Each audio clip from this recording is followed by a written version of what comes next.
Bueno, está en el estudio Miguel Schiavone, que es cardiólogo. Se ha hablado mucho en las últimas horas de la cantidad de infartos, accidentes cerebrovasculares y enfermedades de tipo coronaria que se llevan vidas en la Argentina.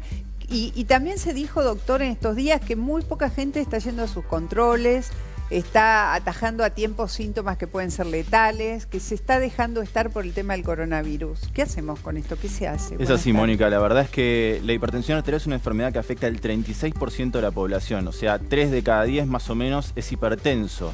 Entonces, esto es una realidad independientemente del coronavirus o no coronavirus. Entonces, esto es un estudio que se llama RENATA, del Consejo Argentino de Hipertensión Arterial. Es por eso que es muy importante, digamos, que las personas sepan si están hipertensas o no, como dije recién, independientemente del coronavirus. Si bien desde los centros médicos aconsejamos que no se acerquen por cualquier síntoma, en algunos casos, como dijo recién el doctor Conrado Stoll, es importante que el paciente consulte a tiempo. Paciente que tenga dolor de pecho, paciente que tenga falta de aire. Después nosotros veremos si es por coronavirus o es una insuficiencia cardíaca. El paciente que tiene insuficiencia cardíaca crónica, que sabe lo que son los síntomas de insuficiencia cardíaca, como por ejemplo que se le hinchan los pies, que empieza de a poco a faltar el aire, en estos casos que consulten. Porque la enfermedad cardiovascular, según la OMS, es la causa del 36% más o menos de las muertes. Y en este momento la realidad es que los centros hospitalarios están con muy poca demanda, muy poco volumen, obviamente en este contexto, pero también me ha pasado a mí personalmente una paciente que consultó tardíamente con un dolor de pecho que había tenido unos días anteriores y que por no consultar, para no, digamos, exponerse, llegó muy tarde, ¿no? Entonces es importante. Lo que pasa es que mucha gente dice, ¿para qué voy a ir a un centro médico con riesgo de contagiarme coronavirus si el síntoma no es claro y deja pasar? Ahora, doctor, usted sabe que la llegada del infarto, de este tipo de accidentes cerebrovasculares, pero muy especialmente del infarto, reconoce síntomas muy diferentes y difusos en el caso de las mujeres. ¿Qué tiene usted para decirle a las mujeres que en general no vamos a los centros o estamos subdiagnosticadas en materia Está muy de bien, Mónica, lo que corazón? decís. La verdad que los síntomas de dolor de pecho en la mujer muchas veces son distintos a los del hombre, un poquito más silentes, solapados. Entonces es más difícil todavía en este contexto decirles que se acerquen por un dolor mínimo, ¿no? Una molestia. Obviamente, si cada paciente es individual, ¿no? La medicina en realidad nosotros la tratamos de hacer individualizada, pero la medicina es a gran escala, ¿no? Como decía un maestro en salud pública que decía que salud pública es mirar desde arriba, ¿no? A la población. Entonces es muy difícil individualizar. Pero una paciente que, por ejemplo, una cosa es una paciente que tenga 50 años sin otro factor de riesgo, otra cosa es una persona de 50 años que sea hipertensa, que sea diabética, que fume. Entonces eso obviamente hace a que una molestia en el pecho, nosotros como médicos la recibamos distinto a esta persona que no tiene ningún antecedente, ¿no? Ningún antecedente heredofamiliar tampoco. Ahora, una mujer, ¿cuándo debe ir a ver al cardiólogo o a una consulta cardiológica urgente? ¿Cuál sería un síntoma posible? En el hombre ya sabemos que es un dolor fuerte, el adormecimiento de uno de los brazos. Más o menos hay una cultura de saber identificar cuando hay un infarto o preinfarto en un varón. Pero en las mujeres, en general, se nos dice que hay otros síntomas, pero nadie precisa cuáles.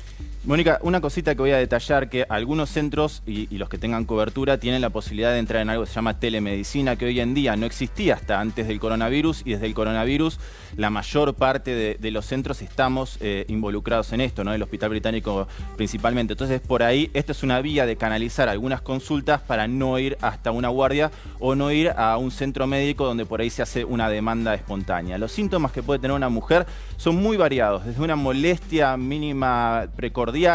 Obviamente ya cuando los síntomas por ahí son más marcados es más fácil decirlo, una opresión precordial tipo pata de elefante que se irradia al hombro, esos son los síntomas típicos. La mujer puede tener estos síntomas, digamos, no tan específicos, ¿sí? Como sensación de presíncope, que sería como un desmayo, una forma de decirlo. Estos dolores que no llegan a ser completamente irradiados, que no provocan esta parestesia, estos calambres en la mano que por ahí, bueno, son de menos jerarquía, pero no dejan de ser síntomas digamos, de reflejo de dolor coronario, ¿no? Dolor precordial. Ni que hablar si, como decía el doctor Stoll, que si tiene una paresia, no puede levantar un brazo, tiene desviación de la comisura del labio, no puede apretar las cosas con fuerza, esos ya son síntomas casi tardíos de una ACV, ¿no? En cuanto a hipertensión arterial, es importante que todos, de alguna forma u otra, algún familiar, algún conocido tiene algún tensiómetro, que hagamos los controles de presión arterial, porque 1 de cada 4 pacientes que está diagnosticado no sabe que es hipertenso. Entonces es importante que se hagan los controles de presión arterial, que se hagan los controles en su casa, que vea que sus valores son menos de 140/90, que son hoy los valores de corte, digamos, referidos para hipertensión arterial. A partir de ahí se considera hipertensión arterial.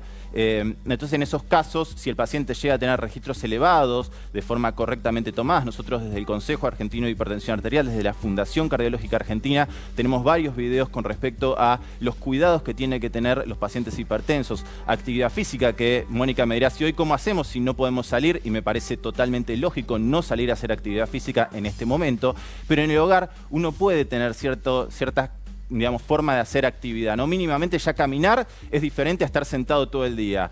Hacer un poco de abdominales, algunas flexiones de brazos, hay un montón de tutoriales, hay un montón de Instagram Live, de Facebook Live, que nosotros podemos juntarnos y de alguna forma u otra hacer actividad física en conjunto. ¿Miguel? Sí. Una pregunta, doctor Miguel. Una cosa es que la gente te pregunta, me duele el pecho y tengo un síntoma más o menos claro.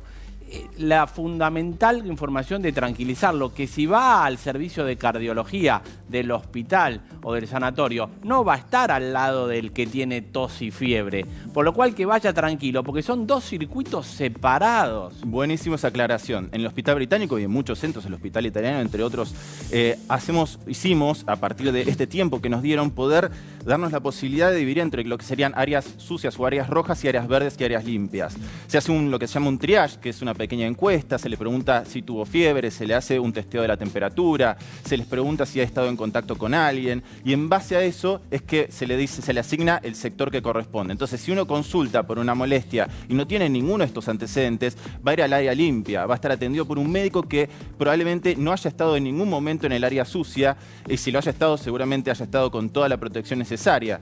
En los casos de los consultorios externos, nosotros estamos tratando de que, aparte del triage que se hace, digamos, previo, que se lo llama al paciente, una vez que se acerca al centro médico, se le hacen nuevamente las mismas preguntas, porque en 24 horas esto puede ser muy dinámico, como han visto en algunos casos, que asintomáticos, que de repente un día para otro empiezan a presentar síntomas. Entonces es importante esto, aclarar que desde los centros médicos se hace un triage para ver si el paciente es o no COVID, y si no es COVID o tiene muy bajo riesgo de COVID, entra en esta área, digamos, verde, que igual los médicos tenemos que tener nuestra protección, y a los pacientes tienen que venir con su tapaboca o barbijo, ¿no? Como aclaraban recién hace un rato. Bueno, También otro de los temas, doctor. Sí. Sí, otro de los temas en estos días es el tema del ACV, el accidente cerebrovascular. ¿Usted tiene noticias de que hayan aumentado los números de ACV, que se hayan acelerado en personas más jóvenes? ¿Qué noticias tiene de eso? Porque hemos escuchado algunos informes preocupantes. La realidad es que lo que está pasando en este momento y relacionado a la pandemia que estamos teniendo es que las consultas son tardías. Entonces esto es un problema, nuevamente repitiendo un poco lo que decía el doctor Stoll.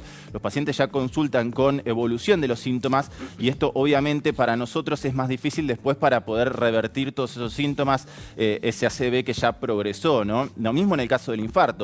Una cosa es encontrar un infarto apenas está, digamos, los primeros síntomas, donde se activa todo un servicio de hemodinamia, donde va a poner un stent y abrir esa arteria para que recanalice y lleve de nuevo oxígeno a ese corazón, que un corazón que sufrió muchas horas de evolución, que ya está isquémico, que no tiene lo mismo que un cerebro, que ya hay células que están muertas, ¿no? Que es muy difícil, aunque uno le dé el oxígeno suficiente, que esas células vuelvan a su digamos, funcionamiento normal. Doctor, volviendo a la prevención y a esto de aquel que tiene en su casa un tensiómetro, sea digital o el viejo en el que se da aire a la zona del brazo, ¿hay que tener algún reparo? ¿Hay que hacerlo siempre a la misma hora, el tomarte la presión? ¿En alguna posición específica? ¿Cómo son esa tarea? Personalmente me alegra que hagan estas consultas en el contexto de esta pandemia. Yo creo que está, digamos, interesante porque estamos llevando información nueva y que es importante en este momento que están todos en sus hogares, que tengan en cuenta todos estos factores de riesgo que se venían controlando muchos pacientes míos y que ahora no pueden llegar o están con algún impedimento para llegar al centro asistencial. Es importante que se tome la presión arterial con un tensiómetro validado. Si es un tensiómetro digital, que sea un tensiómetro validado. ¿Qué es validado? Que haya pasado ciertos controles y y controles estrictos y rigurosos para saber que lo que mide es exactamente lo que tenga que medir. Si eso es un tensiómetro anaeroide, que son estos que es con bomba y con estetoscopio, que lo haga de la forma adecuada, ¿no? Para esto, desde la Fundación Cardiológica Argentina tenemos videos y tutoriales para que puedan también tener un poco de noción práctica de cómo hacerlo. Los tensiómetros digitales son más sencillos. Lo recomendable es que el paciente se levante, se tenga el torso bien descubierto, que vaya al baño, que evacúe heces y vejiga, que se ponga cómodo en su lugar de sala, digamos, living o en la cocina donde se sienta cómodo el paciente, que se coloque el tensiómetro, apoye el brazo completamente a la altura del corazón, haga la medición. Si es un tensiómetro digital lo puede hacer él mismo solo, ponerse el brazalete tiene que ser el adecuado, tocar el botón, esperar a que haga la medición, esperar 2 minutos, hacer una siguiente medición y esperar 2 minutos y hacer una tercera medición, descartar la primera medición y promediar las últimas 2. Bueno, ahí está, para hacerse el autocontrol sin salir de casa, y me parece muy interesante todo lo que se ha dicho aquí de que además está avalado por lo que veníamos diciendo, con la curva un poco más tranquila. No es que las clínicas están atiborradas de enfermos de coronavirus, no es así. Además, en todas hay un doble carril, ¿no? Un lado van los febriles, los sospechosos de tener COVID, y por el otro lado entra el resto del mundo a atenderse de las dolencias que siguen adelante, no es que desaparecieron. Doctor Schiavone, muchas gracias. Muchas gracias a ustedes, Mónica, hasta la por próxima. poder transmitir esta información. ¿Cómo